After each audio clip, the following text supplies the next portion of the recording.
네, 오늘 탑10 위즈웨이브 이권희 대표 함께하겠습니다. 어서 오세요. 네, 안녕하세요. 네, 반갑습니다. 일단 지수가 다행히 반등을 해주고 있습니다. 삼성전자가 그 반등의 중심에 서 있고요. 오늘 뭐 여러 가지 알아볼 텐데 반도체부터 열어봐야겠죠. 자사주 매입 소식이 전해졌는데 이것으로 주가 부양 효과가 계속될 것인가에 대해서는 증권가에서는 의견이 분분합니다. 일단 뭐 긍정적인 건 가장 이제 공통적으로 모아지는 의견은 악재는 다 선반영이 됐고 주가 매력도가 높다라는 것이죠. 너무 많이 떨어졌다. 근데 이제 기술적으로 HBM 쪽에 삼성전자가 아직 그렇다 할 결과를 내놓지 못하고 있으니 이거 장기적으로 봤을 땐 삼성전자가 이렇게 반등하는 것이 좀 맞냐라는 시각도 있고요. 이번에 자사주 매입 규모는 10조 원입니다. 2017년, 2018년 그러니까 한 7, 8년 전에 매입 소식 전했을 때보다도 더 높은 규모고 그때 당시에는 이 소식 나오고서 주가가 9% 정도 더 올랐었는데 이번에는 어떻게 될 것이냐. 심지어 PBR이 굉장히 낮기 때문에 여기서 얼마나 더 탄력적으로 올라갈 것이냐가 포인트인 것 같고요. 외국인 수급도 지난주 금요일부터 회복이 되기 시작했습니다. 수급이 안 돌아오다가 이제 크게 돌아오고 있으니 이제는 정말로 바닥이고 PBR 낮은 구간에서 매입을 발표했으니 여기서는 뭐 9%가 아니라 더 시원하게 올라갈 수 있지 않을까 기대감이 있는데 어떻게 보십니까? 기대죠. 예, 기대고. 네. 2017년, 18년은 원래 장이 좋았던 시기고요. 트럼프 당선 이후에 한 1년 동안 대세 상승이 나올 때였고 그때 이제 중국발 서버, 그러니까 중국의 빅테크 회사들이 엄청난 반도체 수요를 끌어당기면서 전 세계적으로 빅테크 기업들이 데이터 센터를 늘리던 시기였기 때문에 삼성전자가 그때 주가 바닥을 찍고 급등했던 이유는 아마 거기에 있다라고 보시면 되고요.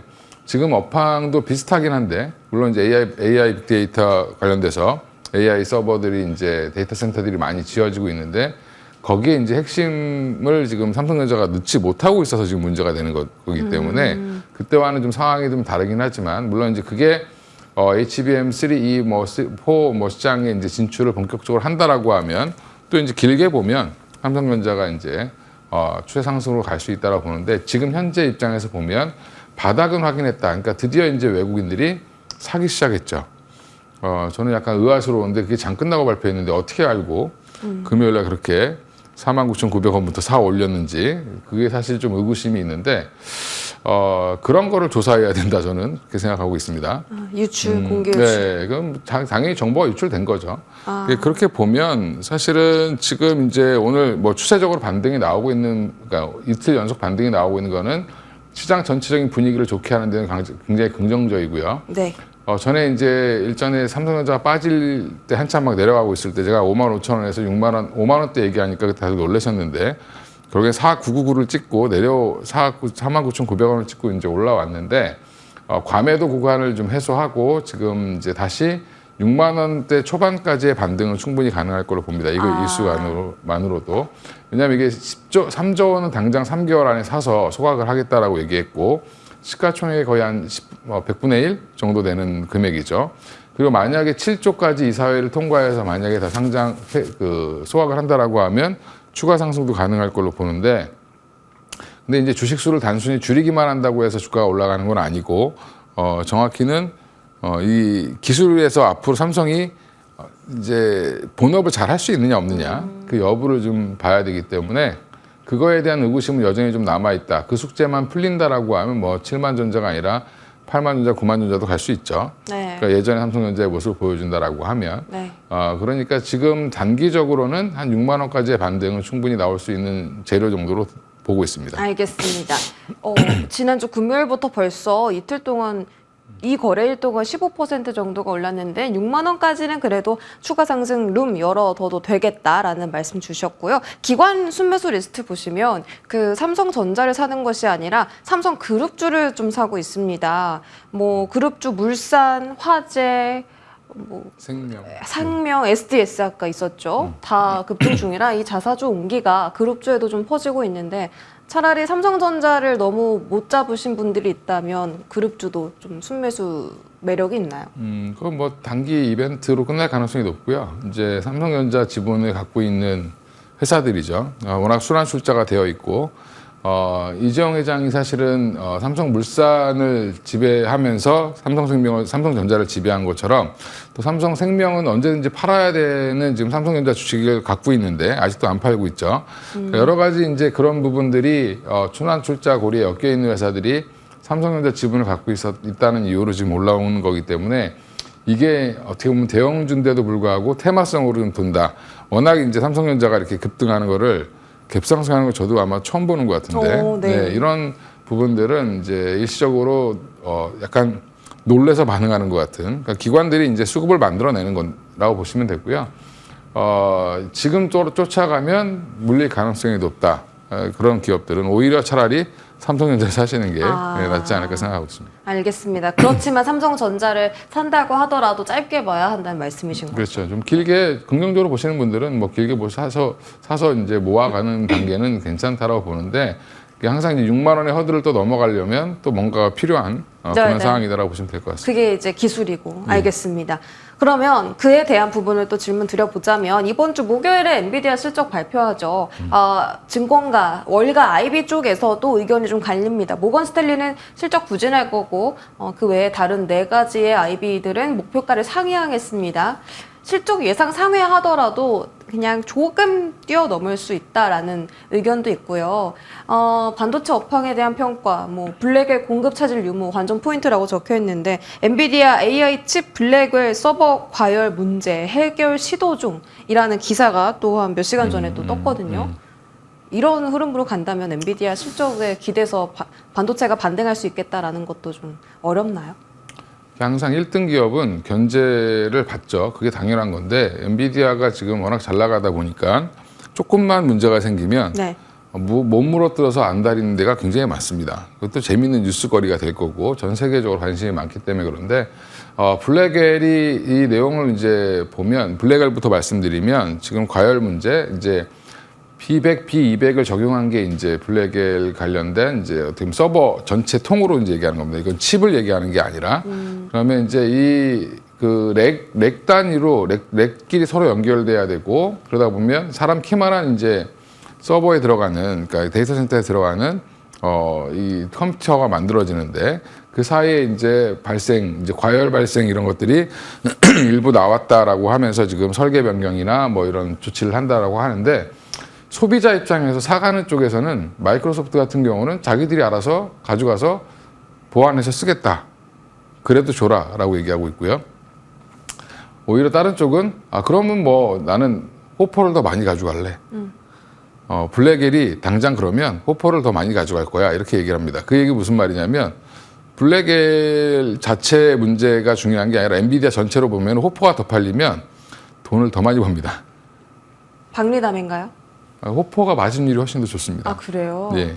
블랙웰이 더 비싼 줄 알았는데. 예, 블랙웰이 물론 이제 신기술이 들어가니까 더 마진율이 높을 수는 있는데 호퍼가 양이 더 많이 팔리기 때문에 사실상 돈은 더 많이 벌거든요. 예, 그런 걸 보면 엔비디아 걱정은 안 하시는 게 좋을 것 같고 당분간은.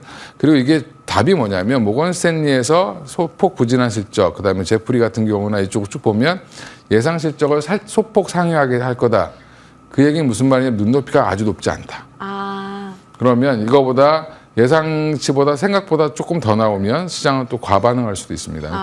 그러니까 이게 눈높이가 아주 높지 않다는 점에서도 여전히 엔비디아 실적 관전 포인트는 생각보다 조금만 더 잘 나와도 주가는 또 올라갈 가능성이 높다. 최근에 또 목표가를 상향한 쪽 많죠. 모건 스탠리 그렇게 삼성전자 욕하더니 오늘 제일 장 시작하자마자 삼성전자를 담았나요? 삼성전자 모건 스탠리 창고에서 제일 많이 사더라고요. 시티랑 모건 스탠리가 제일 많이 욕을 했는데 삼성전자 오늘 제일 그 창고에서 외국 창고에서 제일 많이 샀습니다. 그 얘기는 뭐 본인들도 항상 보는 거랑 다르면 또 방향은 언제든지 바뀔 수 있는 거다. 알겠습니다. 그러면 엔비디아의 실적이 그렇게 걱정거리가 안 된다면 하이닉스의 지금 주가를 좀 윗방향으로 돌려줄 수 있는 원동력이 될 수 있을까? 왜냐하면 다수의 애널리스트 분들이 차라리 살려면 하이닉스 사라 했는데 20만 원 딱 터치하자마자 바로 지금 17만 원대까지 미끄러졌거든요. 현재 산업의 추세를 보면 그렇게 얘기할 수밖에 없습니다. 저도 이제 SK 하이닉스 중심으로 사라고 말씀을 드렸고 삼성전자는 언제 반등이 나올지 모르는데 이게 묘수를 던진 거죠 지금. 그동안 그렇게 주주환원 정책 쓰라고 했을 때는 그렇게 안 쓰더니 주가가 지금 대주주들이 담보 부족이 나올 것 같으니까 바로 이제 10조를 쏘죠.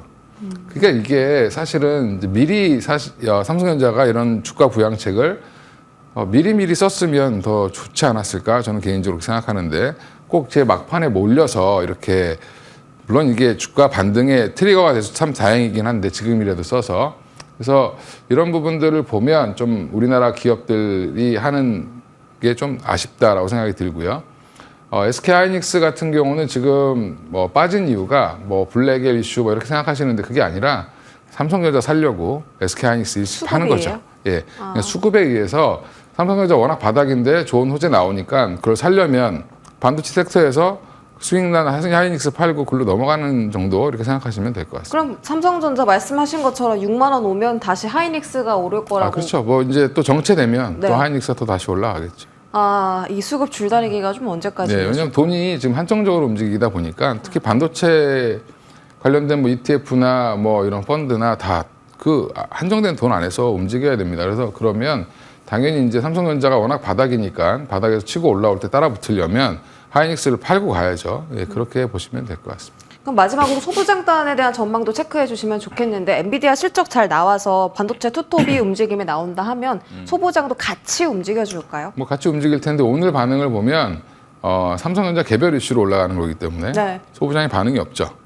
네, 한미 반도체만 한 1% 정도. 한미 반도체는 이제 루머 때문에 빠졌던 부분들이 이제 해소되면서 조금씩 반등이 나오는 거라고 보시면 되고요. 네. 그러니까 지금 아직은 소부장단은 삼성전자 이슈가 조금 사그라들고 그 다음에 SK하이닉스도 좀 제자리로 올라가는 모습 보일 때 움직일 가능성이 있다고 생각하고 있습니다. 알겠습니다. 자, 바이오 쪽도 체크해 봐야 할 것 같습니다. 오늘 시가총액 코스닥에서 1위 자리 지키고 있는 알테오젠이 6%나 갭 하락하면서 좀 떨어지고 있어요. 이게 그 트럼프 당선인이 그 제약바이오 장관 그 로버트 케네디 주니어였나요? 네. 이분으로 이제 지명을 했는데 이분이 굉장히 백신에 대해서도 부정적이고 체중 감량제에 대해서도 부정적이고 식품 첨가물도 부정적이고 FDA도 아무나 쉽게 통과 안 해줄 거다라는 스탠스를 갖고 계신 분이기 때문에 미국의 그 헬스케어 지수도 보시면 마이너스 5%다 빠지고요. 뭐 모더나, 암젠, 화이자, 노보노디스크 다 알만한 제약바이오 기업들 다 빠졌다 보니까 국내 증시도 영향을 당연히 받죠. 근데 이게 뭐 단발적인 이슈일 것이냐 아니면 트럼프 정권 내내 좀 이런 흐름이 이어질 거냐라는 걱정이 있는데요. 이 부분은 어떻게 해석해야 됩니까? 그러니까 본인이 70세인데 미국 나이로 이분이요? 예.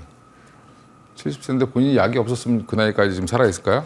예. 그걸 감안하지 않고 이제 사실 약간 노망드는 분이신 것 같은데 케네디 명문 가문이죠. 예, 케네디 대통령을 배출했던 가문이고 많은 상원의원들이 나왔는데 다 민주당 계열로 나왔는데 이번에 이제 트럼프를 좀 지지했습니다. 물론 이제 무소속으로 이제 출마도 선언을 했었고 거기에서 이제 트럼프 지지 선언을 하면서 물러나면서 사실은 이제 지금 저는 트럼프 대통령이 그거에 대한 고마움으로 답례로 그냥 장관직을 하나 준 거다라고 보고 있고요. 여전히 이제 지금 여기 얘기를 보면 식품 첨가물 부정 이것도 되게 웃긴데 식품 첨가물 아무거나 막 넣어도 된다 이렇게 하시는 겁니다 지금. 그러면 사실은 미국의 보건을 담당해야 되는 보건복지부 장관이 이런 식으로 얘기한다는 것 자체가 나중에 이제 여러 이제 검증 과정이라든지 이런 데서 문제가 될 가능성이 있고요. 뭐 임명이 된다 하더라도 본인이 원하는 대로 할 가능성은 거의 없다라고 보시면 될 것 같습니다. 그래서 지금 관련해서 미국 기업들도 일시적으로 좀 많이 빠졌죠. 네. 예. 근데 지금 이게 우리나라 관련 기업도 지금 오늘 빠지는 거 보면 전혀 관련 없는 종목들이 빠지죠. 오히려 관련 있는 기업은 삼성바이오로직스라든지 이런 CDMO라든지 백신을 만들어주는 회사들이 문제인 거지. 네. 근데 전반적으로 이제 제약바이오의 투심을 좀 악화시키는 그런 형태로 보시면 되고요. 이게 트럼프 인선 과정에서 누가 임명됐다 이럴 때마다 이제 이런 섹터들이 좀 움직일 가능성은 있는데 네. 그 일시적일 거다라고 보고 있습니다. 단계적일 거다라고 하셨고 차라리 이게 영향받는 쪽은 CD본데 왜 기술 플랫폼 종목들이 좀 같이 빠지니까 그런 부분에 의문이 오늘 좀 드는 장인 것 같습니다. 지금 사실 금리 인하 사이클에 들어가서 제약바이오가 최근에 더 올랐던 것도 있는데 사실 트럼프 당선인 나오고 나서부터 좀 꺾였잖아요. 그런 흐름이. 일단 이제 이분이 임명될 거를 이제 알았겠죠. 미국에서는 내부적으로 어느 정도 소문이 났을 거고 때 뭐 지금 아버지의 명예, 그다음에 자기 삼촌의 명예 다 지금 실추시키고 있는 분이라 좀 케네디 가문에서 좀 뭐라고 해야 될 텐데 나이가 많아서 아마 뭐라고 못하고 있는 것 같습니다. 아, 그런가요? 그러면 금리에 대한 영향은요? 앞으로 금리 때문에 그렇게 보면 이제 가장 대표적인 종목이 알테오젠이랑 뭐 유한양행, 뭐 리가켄바이오 이런 종목일 텐데 그 종목들이 상승을 타기 시작했을 때 금리 하락 기조 아니었습니다. 그러니까 금리 하락 기조는 나온 지 생각보다 얼마 안 됐고요. 아, 예, 지금 이제 그런 회사들이 보면 리가켄바이오는 오리온이라는 대주주를 갖고 있고 알테오젠은 지금 돈 서로 투자 못해서 난리를 치고 있는 회사고 자금의 이슈가 없는 회사들이죠. 이제 그런 거 가지고 지금 뭐 금리 얘기하는 것 자체가 밸류에이션 계산할 땐 좀 다를 수도 있는데 지금 뭐 밸류에이션 계산을 지금 당장 이렇게 얼마다라고 하기보다는 미래 가치를 지금 땡겨오고 있는 중이기 때문에 그렇다고 지금 금리를 뭐 올리겠다고 얘기한 적은 없죠. 예. 그렇죠. 금리 속도가 하락 속도가 조금 더 더뎌질 수 있다. 이 정도의 스탠스라고 하면 오히려 이제 최근에 많이 올랐기 때문에 조정을 받는다, 가격 조정을 받는다라고 생각하시는 게 맞을 것 같고요. 네. 그러면 이제 결국엔 개별 이슈, 개별 악재가 아니기 때문에 이럴 때 사실은 사야 되는데 뭐 본인들이 또 빠질 때는 못 사시죠 대부분. 예, 그래서 이제 갖고 있는 분들만 공부하신 분들만 아마 들고 있거나 더 사지 않을까 생각하고 있습니다. 그리고 오늘 매수 기회 있는 제약바이오 종목 어떤 거 있어요? 뭐 다 그렇죠. 뭐 ABL 바이오도 최근에 이제 뭐 자본 잠식 우려 뭐 이런 것 때문에 빠졌다라고 하는데 네. 전환 우선주가 자본 잠식이 아니죠. 그래서 아니라는 판단이 나왔고요. 그거 자체를 자본 잠식으로 본다는 것 자체가 되게 어불성설인 게 그 전에 이미 전환 우선주를 발행했던 회사들이 많습니다. 그래서 RCPS 뭐 이런 것들 발행하는 회사들이 많았기 때문에 물론 이제 이거는 CPS이기 때문에 또 다르게 해석을 해야 된다라고 얘기하시는 분들도 있는데 그게 이제 아니라고 해석이 나왔고요. 오히려 자본 잠식이 아니라 자본으로 들어가야 된다는 얘기 나왔는데 그것 때문에 지금 한 3, 4일 빠졌던 부분들 오늘 이 이슈까지 해서 오늘 또 더 빠졌었다가 올라오고 있는데 그런 종목들은 오히려 매수 기회라고 보고 있고 뭐 리가켄바이오도 최근에 조정 많이 받았고요. 네, 네. 알테오젠도 많이 받았죠 오늘. 예, 물론 알테오젠은 뭐 살짝 기스난 거 정도밖에 안 되기 때문에 매수 기회다. 예, 여전히 매수 기회라고 보고 있습니다. 예. 오, 좋습니다. 그 오늘 HLB가 거의 상한가 직전까지 가거든요. 사실 그 FDA 현장 실사 문제 없다라는 이슈 때문에 상한가 갔는데 로버트 케네디 주니어 이분이 그 이제 장관으로 지명이 됐잖아요. 일본이 FDA 통과 요건 강화인데 뭐 걸림돌은 없을까요?